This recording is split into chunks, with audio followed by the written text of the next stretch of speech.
Shri K Anilkumar നമുക്കിപ്പം ഫോണിലുണ്ട്. ശ്രീ അനിൽകുമാർ, താങ്കൾ പറഞ്ഞു വന്നത് യു രത്തൻ കേൽക്കറിന്റെ താല്പര്യം അവിടെ പ്രതിഫലിച്ചു എന്നാണോ? അതെ, യു രത്തൻ കേൽക്കർ താക്കോൽ സ്ഥാനത്തിരുന്നുകൊണ്ട് BJP പിങ്ക് സീറ്റ് ഭരണം നടത്തുന്ന ഒരു ഗവൺമെന്റാണ് ഇന്ന് കേരളം ഭരിക്കുന്നത്. അതിന്റെ ഏറ്റവും പ്രധാനപ്പെട്ട ഒരു കാര്യം നമ്മുടെ 62 ലക്ഷം വീടുകളിൽ എത്തിച്ചുകൊണ്ടിരിക്കുന്ന പെൻഷൻ പദ്ധതി അത് അവസാനിപ്പിക്കുന്നതിന് വസ്തുതാപരമല്ലാത്തൊരു കാര്യം അതിൽ കൂട്ടിച്ചേർത്തിരിക്കുകയാണ്.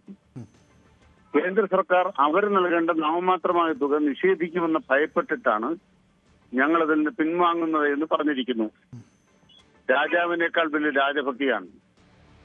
ഇന്ത്യ രാജ്യത്ത് നടന്നിട്ടുള്ള ഏറ്റവും ശക്തിമത്തായ ഒരു ദേശീയ പ്രശ്നത്തിന്റെ പരിഹാരം എന്ന നിലയ്ക്കാണ് വന്ദേമാതരം എന്ന പേരിൽ 1875 ബങ്കിംചന്ദ്ര ചാറ്റർജിയുടെ നോവലിൽ പ്രത്യക്ഷപ്പെട്ട ഒരു പദ്യശകലത്തിന്റെ പ്രധാനപ്പെട്ട 3 ഭാഗങ്ങൾ ഒഴിവാക്കിക്കൊണ്ടൊരു തീരുമാനത്തിലേക്ക് ഇന്ത്യ എത്തിയത്.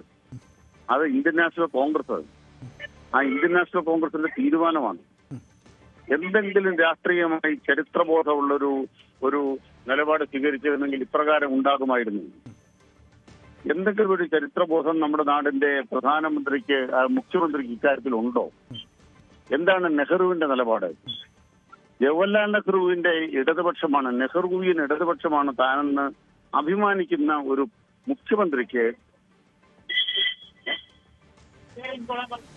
നെഹ്റുവിയൻ ഇടതുപക്ഷമെന്ന് അഭിമാനിക്കുന്ന ഒരു മുഖ്യമന്ത്രിക്ക് ഏതെങ്കിലും തരത്തിൽ പറയാൻ കഴിയുന്ന കാര്യമാണോ ചെയ്തിരിക്കുന്നത്? കോൺഗ്രസിന്റെ ചരിത്രത്തെ തന്നെ വെല്ലുവിളിക്കുകയാണ് ഇതുവഴി VD സതീശൻ ചെയ്തിരിക്കുന്നത്. ഇത് കേന്ദ്ര സർക്കാരിന്റെ ഉത്തരവുണ്ട്, അതുകൊണ്ട് എല്ലാ സംസ്ഥാനങ്ങളും രാഷ്ട്രീയമായ എതിർപ്പുണ്ടെങ്കിലും ഇത് ബാധകമാണ് എന്നൊരു വാദം സർക്കാർ ഉയർത്തുന്നുണ്ട്. ഔദ്യോഗികമല്ല ഞാൻ ഈ പറഞ്ഞ കാര്യങ്ങൾ, എന്നിരുന്നാൽ കൂടിയും ആ വാദത്തിൽ കഴമ്പില്ലേ യഥാർത്ഥത്തിൽ? അത്തരമൊരു നിലപാടുണ്ടെങ്കിൽ കേന്ദ്ര സർക്കാർ പറയട്ടെ. നിങ്ങള് വന്ദേമാതരം ആലപിക്കാത്തത് കൊണ്ട് എന്ത് സംഭവിച്ചെന്ന് പറയട്ടെ. നമ്മളൊരു പരിപാടിയിൽ വന്ദേമാതരം ആലപിച്ചില്ലെങ്കിൽ ആ പരിപാടി നടത്താൻ പാടില്ല എന്ന് രാജ്യത്തെ നിയമമുണ്ടോ? ഗവർണർ പങ്കെടുക്കുന്ന പരിപാടി, രാഷ്ട്രപതി പങ്കെടുക്കുന്ന പരിപാടി, ചീഫ് ജസ്റ്റിസ് പങ്കെടുക്കുന്ന പരിപാടി, അത് ഭരണഘടനാ പദവിയിലുള്ളവർ പങ്കെടുക്കുന്ന പരിപാടിയാണ്. മുഖ്യമന്ത്രിക്ക് അത് ബാധകമല്ല, മന്ത്രിമാർക്ക് അത് ബാധകമല്ല, സ്കൂളുകൾക്ക് അത് ബാധകമല്ല. അപ്പൊ ബാധകമല്ലാത്തടത്ത് കൂടി അത് ബാധകമാക്കുന്ന നിലയാണ് ഇപ്പൊ സ്വീകരിച്ചിരിക്കുന്നത്. അത് രാജാവിനേക്കാൾ വലിയ രാജഭക്തിയാണ്, മോദി സ്തുതിയാണ്. പുനർജനി അടക്കമുള്ള കാര്യങ്ങളിൽ VD സതീശന് സഹായകരമായ വിധം അന്വേഷണം അട്ടിമറിക്കുന്നതിന് പ്രതിഫലമായിട്ടാണ് ഇത്തരം കാര്യങ്ങൾ ചെയ്തുകൊണ്ടിരിക്കുന്നത്. ഇത് ചോദ്യം ചെയ്യാനുള്ള ശേഷി AICCക്കില്ല. ഇത് ചോദ്യം ചെയ്യാനുള്ള ശേഷി മുസ്ലിം ലീഗിനുമില്ല. ശരി, ഇതിലെ മുസ്ലിം ലീഗിന്റെ വകുപ്പുമായി ബന്ധപ്പെട്ട ഒരു സംഭവം കൂടി ഉണ്ടായിട്ടുണ്ട്. ഈ കാസർഗോഡ് സ്കൂളുകളിലെ ക്വിസ് പരിപാടിയിൽ സവർക്കറെ വീരപുരുഷനായി കാണിച്ചുകൊണ്ടുള്ള ഒരു ചോദ്യം ഉൾപ്പെടുത്തിയിട്ടുണ്ട്. അതിലിപ്പോൾ വിദ്യാഭ്യാസ വകുപ്പിന്റെ നടപടിയൊക്കെ ഉണ്ടായിട്ടുണ്ട് ഇക്കാര്യത്തിൽ. ഇതൊക്കെ സ്വാഭാവികമായി പറ്റുന്ന ചില പിഴവുകളാണോ, അങ്ങനെയാണോ നിങ്ങൾ സംശയിക്കുന്നത്? സ്വാഭാവികമായി പിഴവുകളല്ല, ഇത് മുസ്ലിം ലീഗിന്റെ പാഠശാലയിൽ നടപ്പാക്കിക്കൊണ്ടിരിക്കുന്ന സിലബസാണ്. ആ സിലബസ് നടപ്പാക്കിയെന്ന് മാത്രം കണ്ടാൽ മതി. ഇതൊന്നും പുതിയ കാര്യങ്ങളല്ല. ഇതിലപ്പുറം ചെയ്യുന്നൊരു ഗവൺമെന്റാണ് കേരളം ഭരിക്കുന്നത്.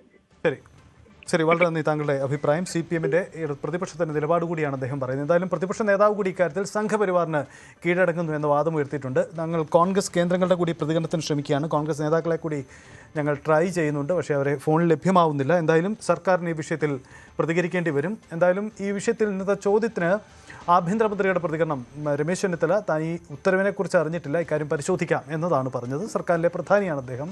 അപ്പോൾ ഇതിൽ സംഭവിച്ചത് എന്താണ്, ഉത്തരവ് തിരുത്തുമോ എന്ന ചോദ്യമാണ്. കാരണം രാഷ്ട്രീയപരമായി ന്യായീകരിക്കാൻ, പ്രതിരോധിക്കാൻ ഏറെ പാടുപെടുന്ന കാര്യം കൂടിയാണിത്. ഇതിനിടയിലാണ് കാസർഗോഡ് മഞ്ചേശ്വരം ഉപജില്ലയിൽ സ്കൂളുകളിൽ ക്വിസ് പരിപാടിക്കിടെ സവർക്കറെ വീരപുരുഷനായി സ്വാതന്ത്ര്യ സമര സേനയായി പറഞ്ഞുകൊണ്ടുള്ള ഒരു ചോദ്യം ഉൾപ്പെട്ടിരിക്കുന്നത്. നേരത്തെ കേന്ദ്ര സർക്കാരിൻ്റെ സിലബസുകളിലൊക്കെ സമാന ചോദ്യങ്ങൾ ഉണ്ടായിരുന്നു. അതിനെ അന്നൊക്കെ രാഷ്ട്രീയമായി എതിർത്തിരുന്നതാണ് UDFും കോൺഗ്രസും ഒക്കെ. ഇപ്പോൾ കോൺഗ്രസ് ഭരിക്കുന്ന വിദ്യാഭ്യാസ വകുപ്പിൻ്റെ കീഴിൽ, കോൺഗ്രസ് നേതൃത്വം നൽകുന്ന സർക്കാരിൻ്റെ കീഴിലുള്ള വിദ്യാഭ്യാസ വകുപ്പിൻ്റെ കീഴിൽ ഇത്തരം ഒരു ചോദ്യം പ്രത്യക്ഷപ്പെടുമ്പോൾ ഇതെങ്ങനെ സംഭവിച്ചു എന്ന കാര്യം കൂടി ഉയരുകയാണ്. എന്തായാലും ഇതിൽ നടപടിക്ക് നിർദ്ദേശം നൽകിയിട്ടുണ്ട് വിദ്യാഭ്യാസ മന്ത്രി എന്ന കാര്യം കൂടി നമുക്ക് പുതിയ വിവരമായി പുറത്തു വരുന്നുണ്ട്.